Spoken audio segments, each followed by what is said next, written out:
Hello and welcome back to Prism and Company. On the docket today, we are here with the final installment of the minor arcana of the OceanDry Tarot. So I've been talking my way through each of the suits, 1 through 10, and then the court cards, looking at each card individually, and then also holistically as a whole suit, kind of breaking down some of the decisions that I've made. Why? Because this is something that I think every artist should really do. Partially for information's sake. I think people kind of crave knowing why people have made certain decisions. I can't tell you how many tarot videos I've watched where people are like, yeah, the guidebook's great, but I wish they would have explained X, Y, or Z, or, why these decisions were made. And, here I am. I'm trying to do my part and at least present the information that I can. If you have any additional questions besides what I present in this video, please let me know. I would be more than happy to continue this dialogue with you guys and talk about what I've done in my deck and also any other decks I can get my hands on too. I want to try and uncover as much of these little things as I can. Great. Without further ado, let's dive right in. It's always nice to get a new suit, fresh new colors, new combinations. It just feels good. And we're always starting off with the ace, which is that explosive energy that we've seen in all the other suits before. The discs, though, being the earth suit, explode in a different way than the others. Fire was like ultra, just blowing the whole frame off. Cups was splashing and creating a waterfall practically. Swords was just like a windstorm, like blowing away.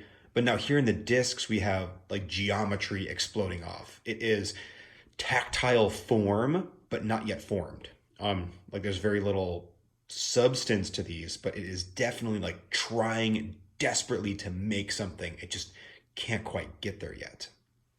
Now looking at our color math at the top, we have gray, we have emerald, and lime. So this is very much going to read like it has in other suits. Gray is our backdrop. It is stone. It is solidity. Green is old growth, or emerald is old growth. Lime is new growth, which is kind of interesting for our ace here. A lot of the reason I picked these three cards, boy howdy, buckle up folks, these three colors is because it just felt super earthy to me. The introduction of red and pink were conceits to the colors spreading throughout the deck. They work well, but in many ways they were conceits. These are the colors that really like rooted in and felt like earth. And just the idea of greenery like bounding and exploding off of like concrete feels very Ace of Discs to me. But again, nothing super solid. There's also all of these little triangles in the background, and visually I just like it, to be totally honest. I think that triangles are one of the coolest shapes. I love how they stack together. Hexagons are very satisfying for a similar reason, because a hexagon is just a bunch of triangles. But that's enough about triangles. Let's take a look at the two. Here in the two, we have lime green, purple, and red. So we've almost entirely shifted gears and changed the color palette. It's kind of funny. Some suits, I really tried to kind of keep consistency in many ways between some cards. This one I was like, nope, we're shifting gears. We're immediately going from, let me shift gears here in my own brain. We're going from emerald and gray, thank you Colin's brain, to pink and red. And pink is very much like buds of a flower flourishing in this suit. And red is kind of like a stop. Almost like red and green on a street light. That's funny, this kind of looks like a street light too. And there's a real yin and yang about the two of discs. This card is called Change in the Thoth deck. And to change, something has to stop and something has to start, but it's always flourishing. So we have the inverse of colors here, and then this pink just like, almost like these discs are spinning and just like shearing off. I'm all excited. I lost all words. I'm into it though. I'm just gonna make sound effects. Shing, wah. They are spraying off sparks as if it is a disc of metal grinding against a stone. Okay, I think I've made more than enough of a fool of myself on the two of discs. Let's take a look at the next. And now we're revving up into the three. Time for a gritty guitar solo, Three of discs. We now have gray, lime, and pink. So we have very stone heavy, crunchy in the back. The 3 is very much about like work and finally like constructing what the ace wanted to do. But it's super duper duper duper active. All of this new growth, all of this bright pink flourishing, but ultimately the discs themselves are that gray. They are that blueprint enacting and finally filling in. Here we can see, geometry almost like architect's tools being formed. Each one kind of a little bit different as it goes. Ooh, I love me some discs. Ooh, I'm getting so excited. Ooh! And this card also kind of feels like a dance party to me a little bit. Like there's like lasers shooting down. It's like, So there's a real, boy, everybody, we've made it to the end here and I've officially lost my damn mind, but I'm kind of loving it. So let's see what the 4 brings. It is time for seriousness. The 4 is not a fanciful card. The 4 is an intense card. It is locked in like stone. We have gray for stone. We have green for old growth that is buried into the earth. And we have red for stopping, for no more moving. And even beyond that, we have, outlined discs, but they are all held together and placed by this very intense square. It is not wanting to move at all. It is almost even locked down by these bars on the side. And then we have old growth on one side. We have heavy stone on the top, just weighing the entire composition down. And then shining through all of that, we have the red saying, nope, you are not going anywhere. This is an earthly card in 4, which is stable. It doesn't want to move. This constantly is just rooting itself into the earth. So much so that I'm moving the card. Okay, I think that is going to be what it is. Let's take a look at the 5. 5, we have emerald green, we have pink and red. And one thing you'll notice is that the geometry is going to become very important in this suit. I've kind of referenced it the entire time with the princesses, and I can't believe that it is here now in the 5 that I'm bringing it up and not in the ace. The geometry is the action of these cards to me. Discs, I can arrange them, but I can't tip and move them like I can with wands, cups, and swords. So it really came down to this geometry to carry that weight. Take, for example, the 2. We had that geometry spilling and spinning off the side, showing the movement. In the 3, it became those architect's tools, and it started to tie our discs together. In the 4, it was all about that stable, like binding together. And then in the 5, it is now this heavy, heavy weight that is, stopping us and like almost piercing down. It is the weight and intensity of life bearing down on these discs. So we have all this like flourishing at the top, but it's just flourishing worry almost, or like pressure. And then it is, a point stopping into the growth on the bottom. So it's just digging deeper into what's already rooted down. Hopefully that made sense. I think it makes sense. I will more actively talk about the geometry moving forward. Oh, hello. Got a little excited there. Of course, we're rising with our 6s, so our geometry is also rising up. We have these hexagons, of course hexagons, because it's the number 6, and they are climbing up slowly. This is the green, the emerald green, the old growth vines that are moving up, but then the flash of new growth, as a 6 takes us away, and then just all of this blossoming on top with the pink. I don't know why I haven't been doing this the whole time, telling the narrative like that, one color at a time, as if it was a story. That works way better. Who am I even? God, whatever. Here we have the growth kind of like spilling off the sides in what I think is a very satisfying way. And then that the buds, the pink, kind of framing the entire thing and keeping in the frame of that rectangle. I really like the 6. I think it's a pretty card, if I'm being totally honest. And I just love the rising aspect of 6s. I can't say it enough. And the idea that you climb this like a ladder. Perfect. Love it. Love it.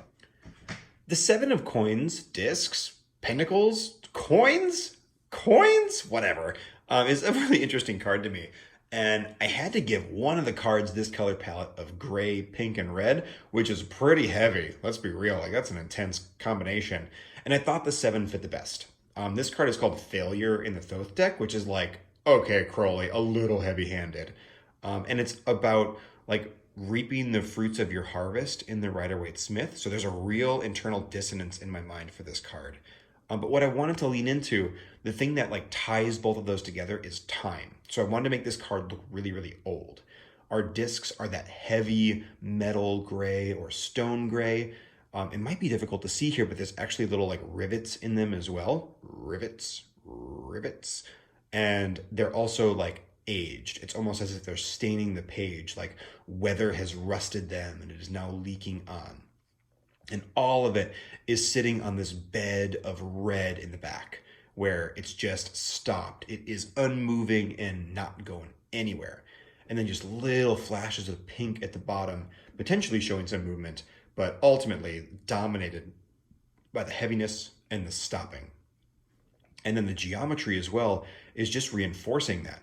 Not only is it framing our entire center here, but it is also careening down and like almost doing the 5 of discs thing where it's saying like, no, I'm going to apply pressure on you. I was going to speak to this arrangement of discs, but now I forget what it's called. There's a geomantic term for this. So in geomancy, this arrangement is, as far as I know, fairly negative. At least that's what Crowley describes it as in the Book of Thoth. So I'm going to go with that. And this is a very traditional Marseille arrangement too. I really liked it for the 7. Either way, regardless of that association, I do like the idea of the try of discs here, reinforcing that triangle and the weight upon these 4 discs at the bottom, 4 being a very earthly number, just to kind of, again, set it into stone. Wow, for the 8 here, we have gray, we have dark emerald green, and pink. So it is definitely heavy, but it is not nearly as stop-focused as the 7. We have that gray in the background. I almost imagine it as a stone wall with old growth on top of it. So all of these vines that have grown and kind of like baked their way in. And now finally those vines are starting to flourish and grow. I actually read the 8 of discs like people read the 7. To me, this is like reaping what you've sown. This is the patience and the harvest finally paying off. To me, that just makes more sense for an 8. The 7 is very much about that interruption. So it's work, but it's being interrupted. So it's constantly like stopping and not moving. That is neither hither nor yon though.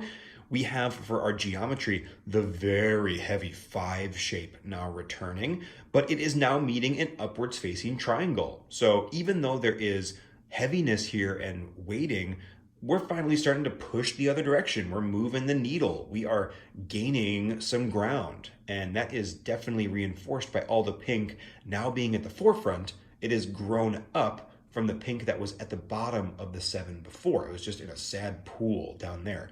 Now it's all over the place. Look at it. It's right there, and it's right there, and there's a little bit over there, and oh my God, it's right there too. And oh, hey, there's some there too. All over the place. The 9. In the 9, we can see the gray, the lime green, and the red, and they are intermingled together.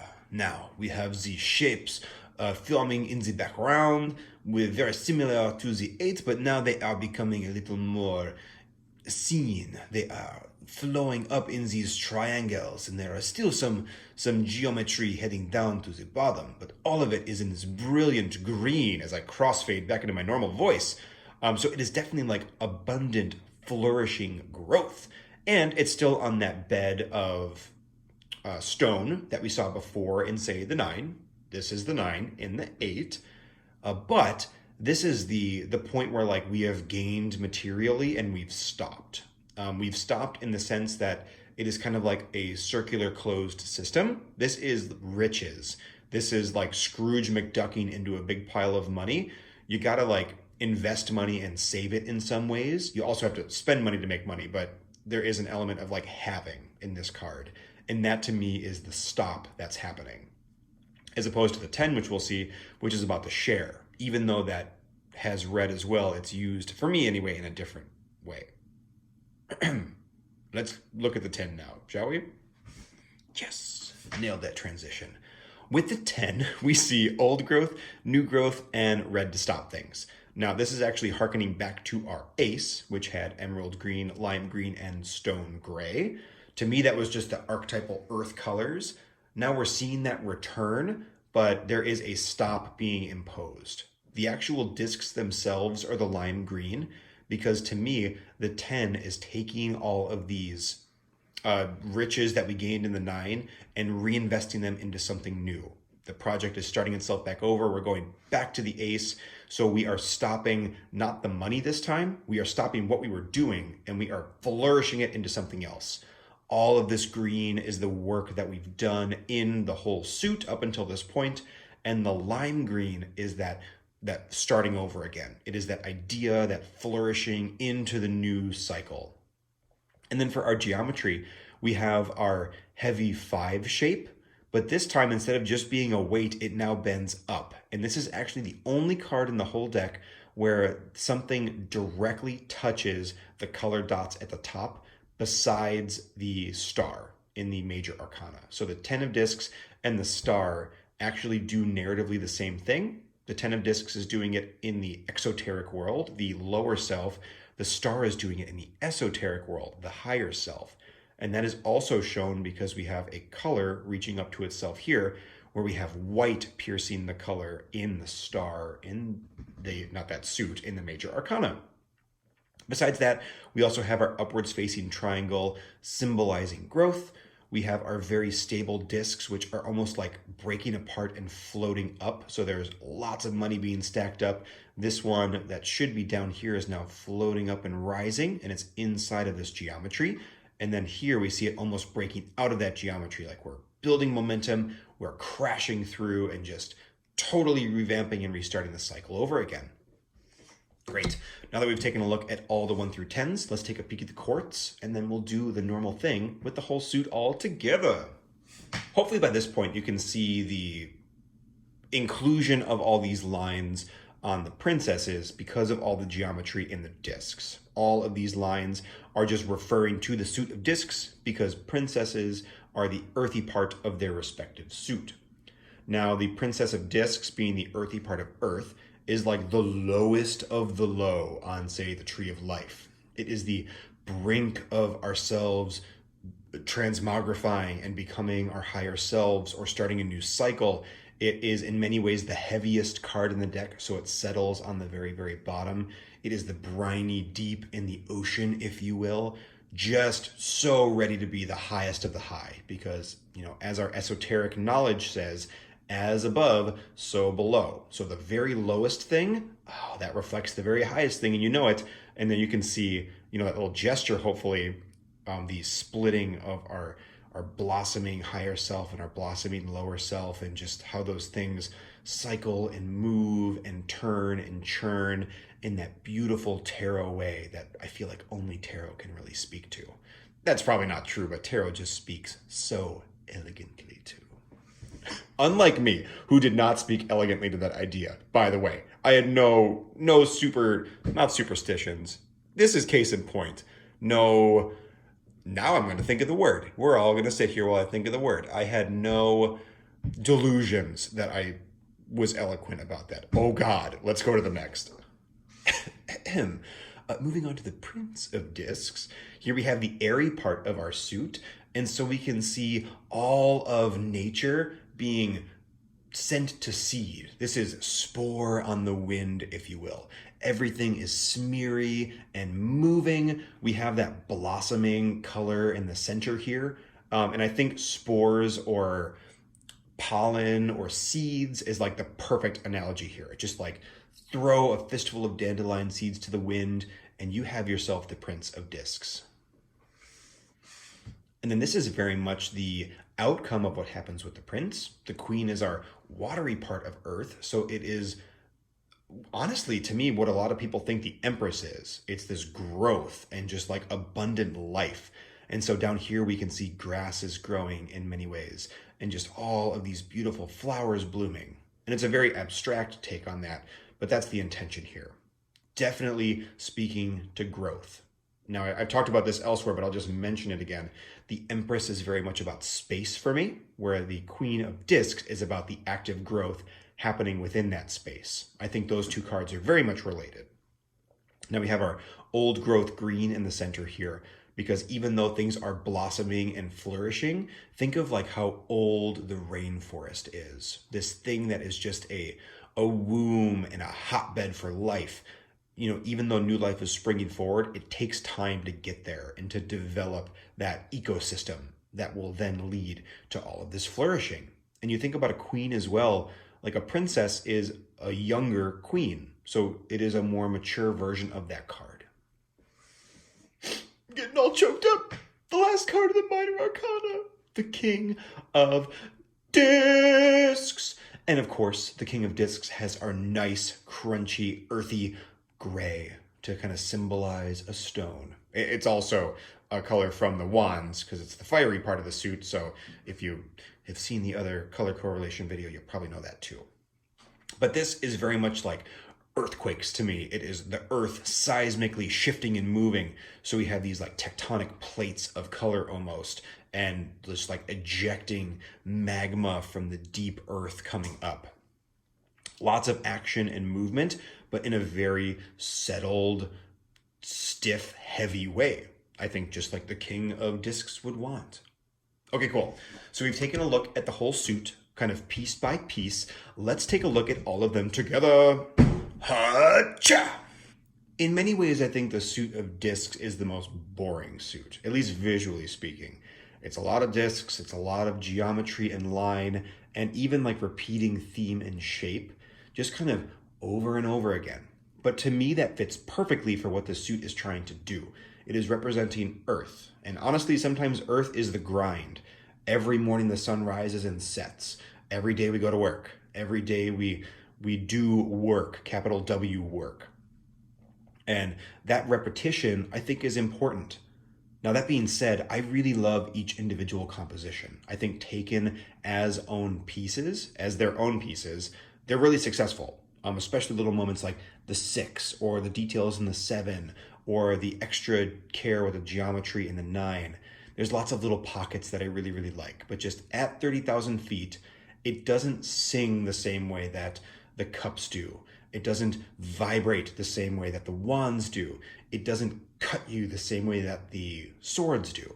And I think that's good. I think you need a suit that is just kind of like, just sort of, it is what it is. This is almost the foundation upon which all of the other minor arcana are built on.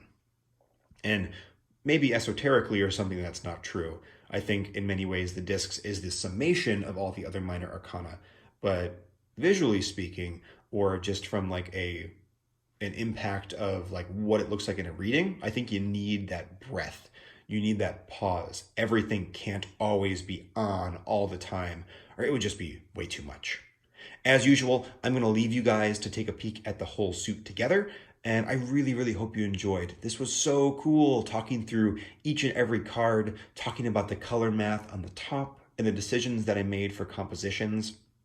As always, please let me know if there's anything else you would like me to talk about. I just love dialoguing with everybody. It's so cool. It's my favorite part of this whole thing. Oh, swoon, love it, blush. Okay, cool. I'm going to stop gassing on now, and I really hope you guys enjoy. Thank you, friends, so much, and bye-bye.